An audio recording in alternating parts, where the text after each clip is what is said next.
السلام علیکم ورحمۃ اللہ وبرکاتہ۔ اللہم صلی علی سیدنا و مولانا محمد وعلی آل سیدنا و مولانا محمد وبارک وسلم۔ الحمد للہ وکفی وسلام علی عبادہ الذین اصطفی، اما بعد فاعوذ باللہ من الشیطان الرجیم، بسم اللہ الرحمن الرحیم۔ وَنُنَزِّلُ مِنَ الْقُرْآنِ مَا هُوَ شِفَاءٌ وَرَحْمَةٌ لِّلْمُؤْمِنِينَ وَلَا يَزِيدُ الظَّالِمِينَ إِلَّا خَسَارًا۔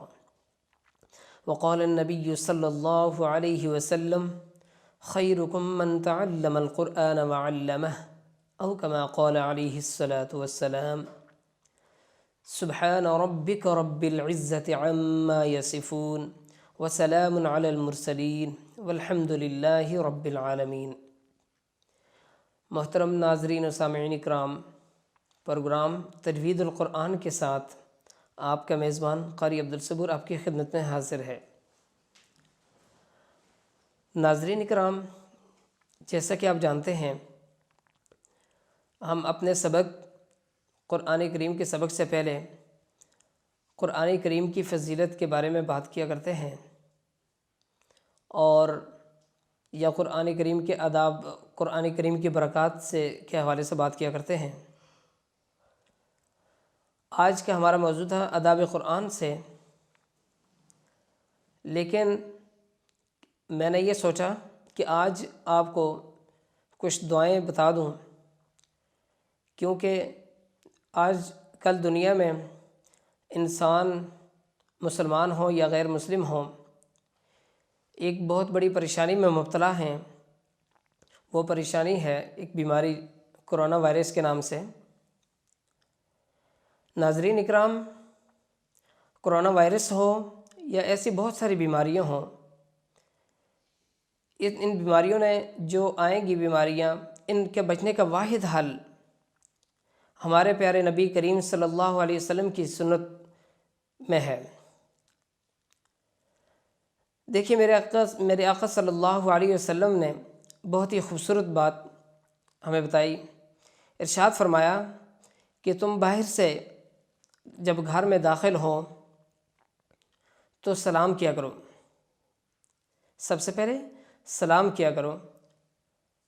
آقا علیہ السلام نے فرمایا کہ اس کے بعد اپنے ہاتھ دھو لیا کرو۔ نبی کریم صلی اللہ علیہ وسلم جب گھر میں داخل ہوتے، سلام کرنے کے بعد ہاتھ دھو لیا کرتے تھے، اور جب آپ نبی کریم صلی اللہ علیہ وسلم نے فرمایا ہاتھ دھوئیں، اور لوگوں سے مخاطب کر کے کہا کہ اے لوگو، کھانا کھانے سے پہلے کھانے کا وضو کر لیا کرو، تو صحابہ کرام حیران ہوئے اور پوچھا یا رسول اللہ صلی اللہ علیہ وسلم، یہ کھانے کا وضو کیسے ہوتا ہے؟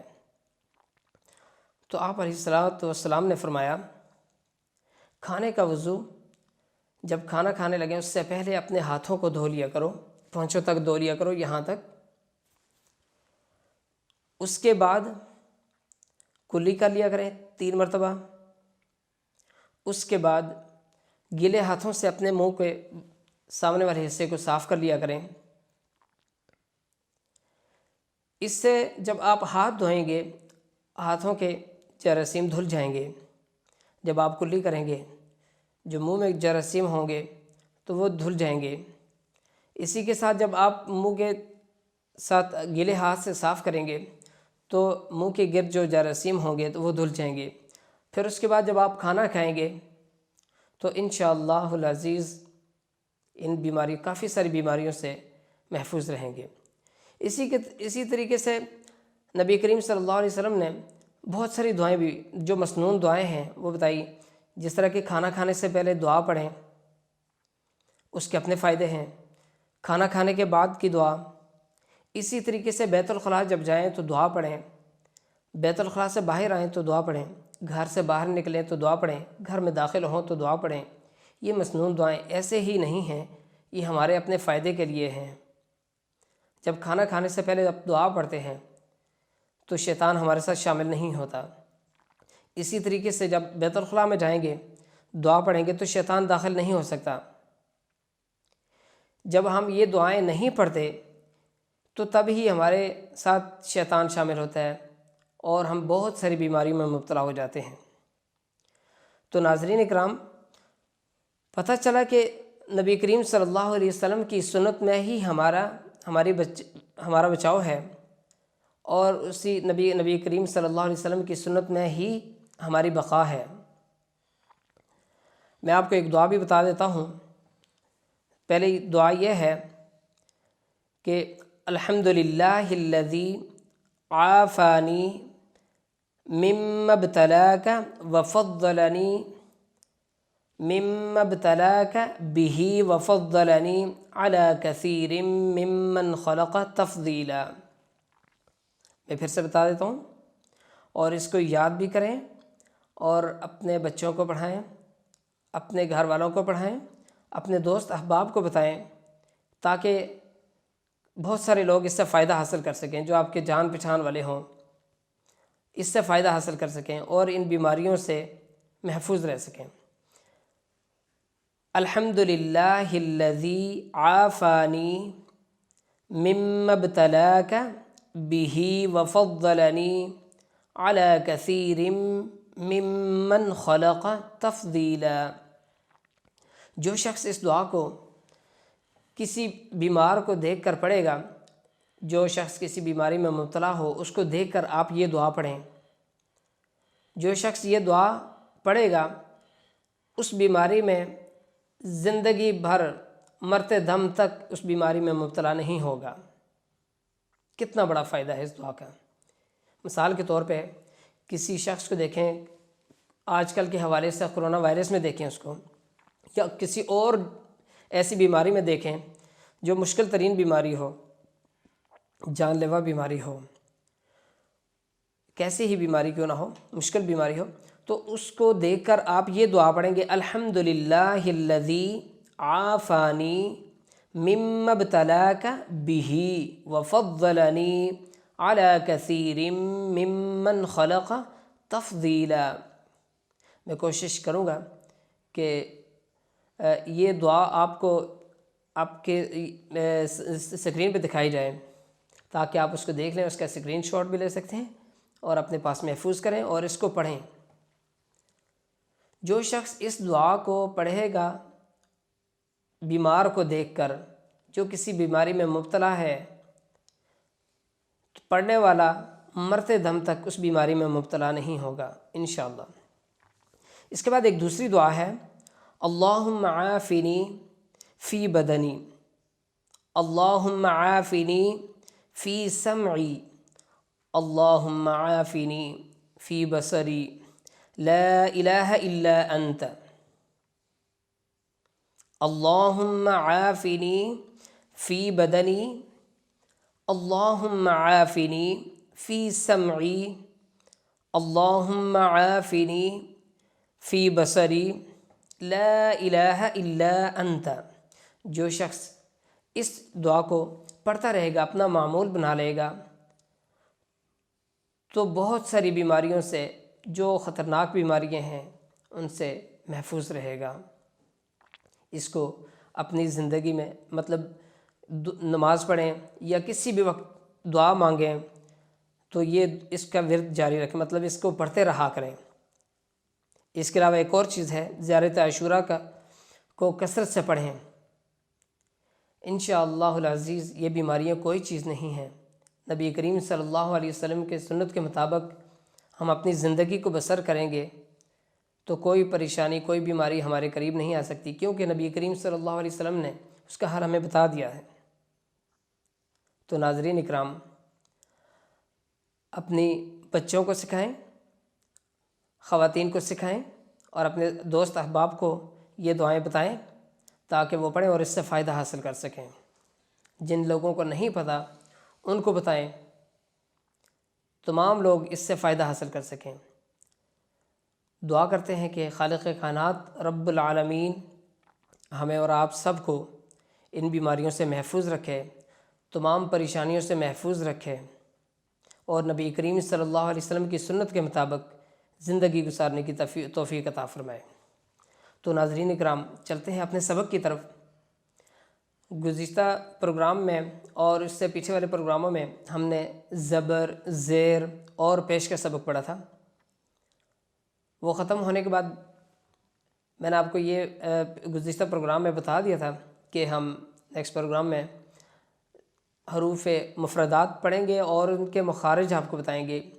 یہ اس وجہ سے وقتاً فوقتاً ہم آپ کو بتاتے رہتے ہیں، حروف مفردات پڑھائے جاتے ہیں کہ جو لوگ ہمارے ساتھ نئے شامل ہونے والے ہیں وہ ان کے لیے مشکل نہ ہو پڑھنے میں اور وہ مخارج کو اچھے طریقے سے سمجھ سکیں۔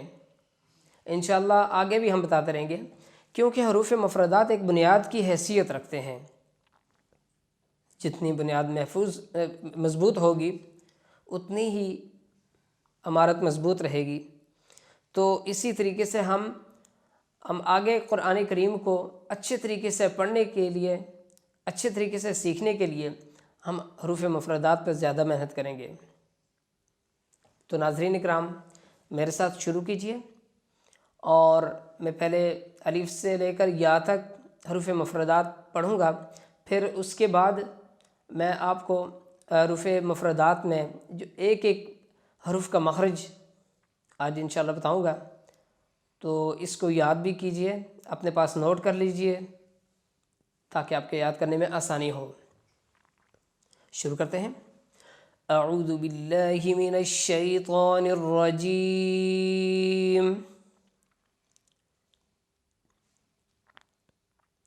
بسم اللہ الرحمن الرحیم۔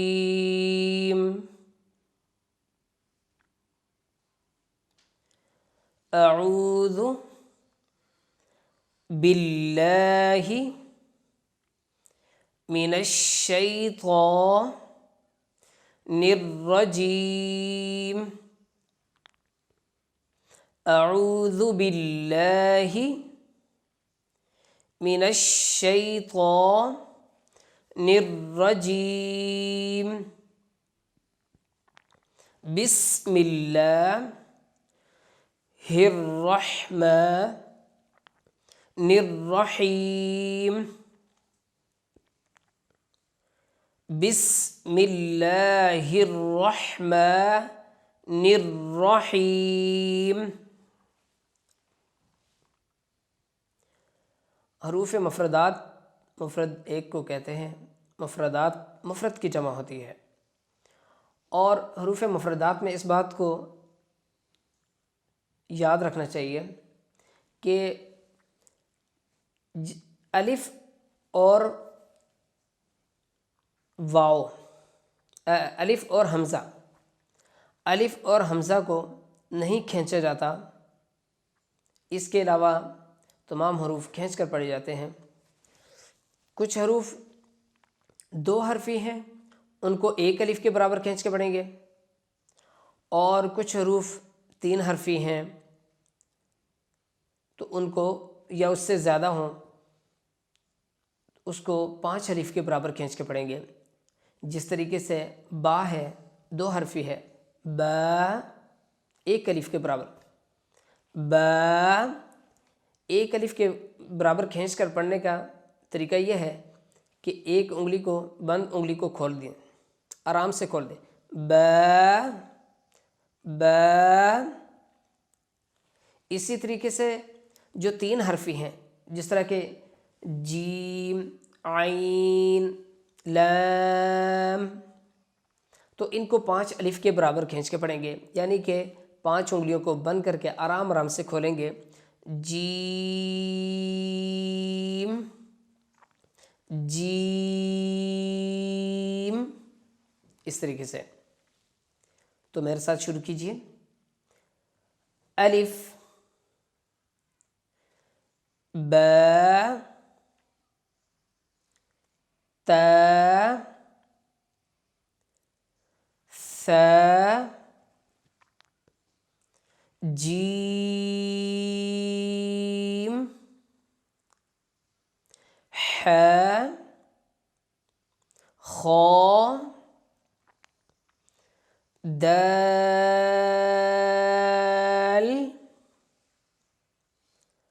ذال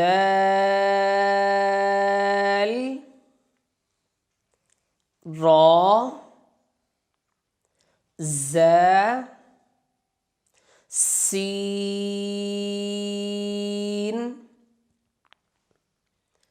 شین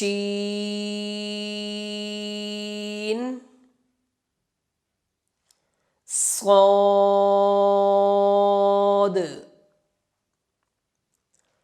ضاد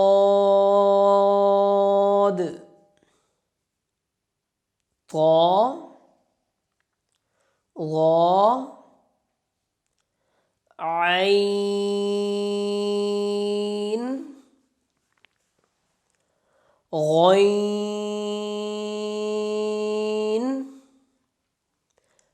فا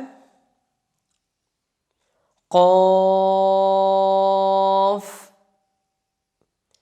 کاف لام میم نون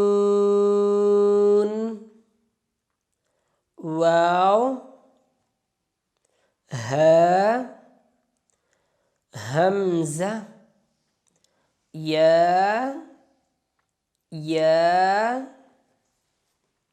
اب ہم حروف کے مخارج پڑھتے ہیں ساتھ میں. سب سے پہلے ہے الف. الف کا مخرج ہے منہ کا خالی حصہ. الف، واو اور یا یہ حروف ہیں جو منہ کے خالی حصے سے ادا ہوتے ہیں. ان کو مدہ اور ہوائیہ بھی کہتے ہیں. الف کہاں سے ادا ہوتا ہے؟ منہ کے خالی حصے سے. اس کے بعد با ہے. بند ہونٹوں کے گیلے حصے سے با ادا ہوتا ہے. با کہاں سے ادا ہوتا ہے؟ بند ہونٹوں کے گیلے حصے سے، یعنی کہ ہونٹوں کے اندر والے حصے سے با ادا ہوتا ہے. اس کے بعد ہے تا. زبان کی نوک اور ثنایا علیہ کی جڑ. زبان کی نوک اور ثنایا علیہ کی جڑ سے تا ادا ہوتا ہے. ثنایا علیہ اوپر والے دو دانتوں کو کہتے ہیں. اس کے بعد ہے فا. زبان کی نوک اور ثنایا علیہ کے سرے سے فا ادا ہوتا ہے. فا فا. جیم.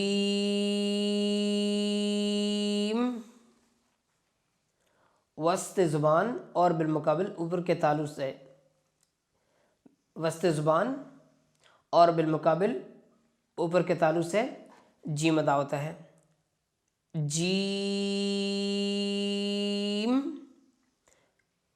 اس کے بعد ہے ہا. وسط خلق سے ہا ادا ہوتا ہے، یعنی کہ خلق کے درمیانی حصے سے ہا ادا ہوتا ہے. ہا ہا. اس کے بعد ہے خا. ادنا خلق سے خا ادا ہوتا ہے، یعنی کہ منہ کی طرف والا حصہ. ادنا خلق یعنی کہ منہ کی طرف والا حصے سے خا ادا ہوتا ہے. خا خا. دال. زبان کی نوک اور ثنایا علیہ کی جڑ سے زبان کی نوک اور ثنایا علیہ کی جڑ سے جس طرح کے تا کا مخرج تھا اور دال کا مخرج بھی یہی ہے. زبان کی نوک اور ثنایا علیہ کی جڑ سے دال ادا ہوتا ہے. دال. اور اس کے بعد ہے ذال. زبان کی نوک ثنایا علیہ کا سرا. زبان کی نوک اور ثنایا علیہ کے سرے سے، یعنی کہ ثنایا علیہ سامنے والے اوپر والے دو دانتوں کو ثنایا علیہ کہتے ہیں. ان کے سرے سے جب زبان کی نوک ٹکرائے تو کیا ادا ہوتا ہے؟ ذال را. زبان کی پشت والا کنارہ اوپر والے دانتوں کے مسوڑے سے لگے. زبان کی پشت والا کنارہ اوپر والے دانتوں کے مسوڑے سے جب لگتا ہے تو کیا ادا ہوتا ہے؟ را.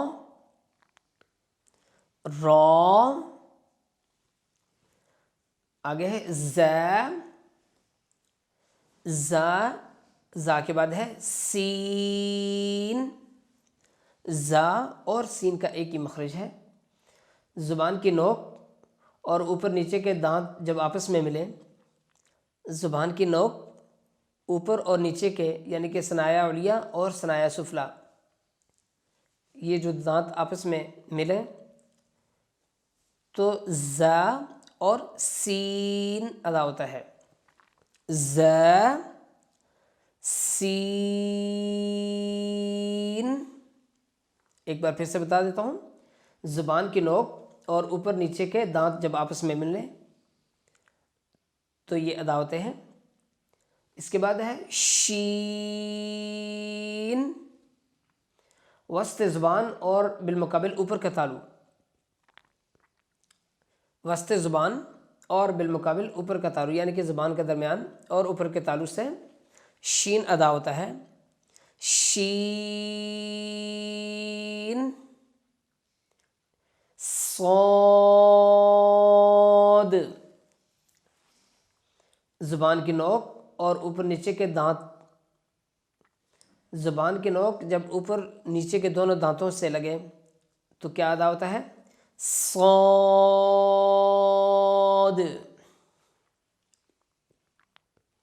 صاد. ضاد. زبان کی کروٹ اور اوپر کے 5 داڑیں، بائیں سائڈ سے زبان کی کروٹ اور اوپر کی 5 داڑیں، ان سے ضاد ادا ہوتا ہے. ضاد. طا. زبان کی نوک ثنایا علیہ کی جڑ سے طا ادا ہوتا ہے. طا اور تا کا ایک ہی مخرج ہے. زبان کی نوک اور ثنایا علیہ کی جڑ سے کیا ادا ہوتا ہے؟ طا. ظا.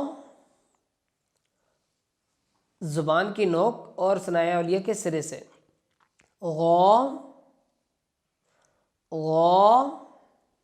زبان کی نوک اور ثنایا علیہ کا سرا، اس سے کیا ادا ہوتا ہے؟ غا.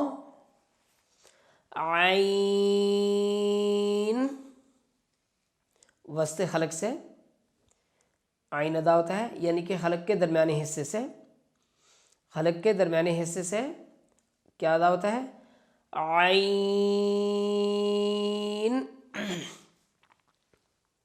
عین. غین. ادنا خلق یعنی کہ منہ کی طرف والا حصہ، خلق کے منہ کی طرف والا حصے سے غین ادا ہوتا ہے. غین. غین کہاں سے ادا ہوتا ہے؟ ادنا خلق سے یعنی کہ خلق کے منہ کی طرف والے حصے سے. اس کے بعد ہے فا. ثنایا علیہ کا سرا اور نیچے کے ہونٹوں کا اندرونی حصہ یعنی کہ با ہم نے پڑھا تھا، با ہونٹوں کے گیلے حصے سے تھا، اور یہ فا ہے. فا بھی ثنایا علیہ کا سرا اور ہونٹوں کے اندرونی حصے سے اوپر نیچے کے سرا اور نیچے کے ہونٹ کے اندرونی حصے سے فا ادا ہوتا ہے. فا. فا کہاں سے ادا ہوتا ہے؟ ثنایا علیہ کا سرا اور نیچے کے ہونٹوں کا اندرونی حصہ. اس کے بعد ہے قاف.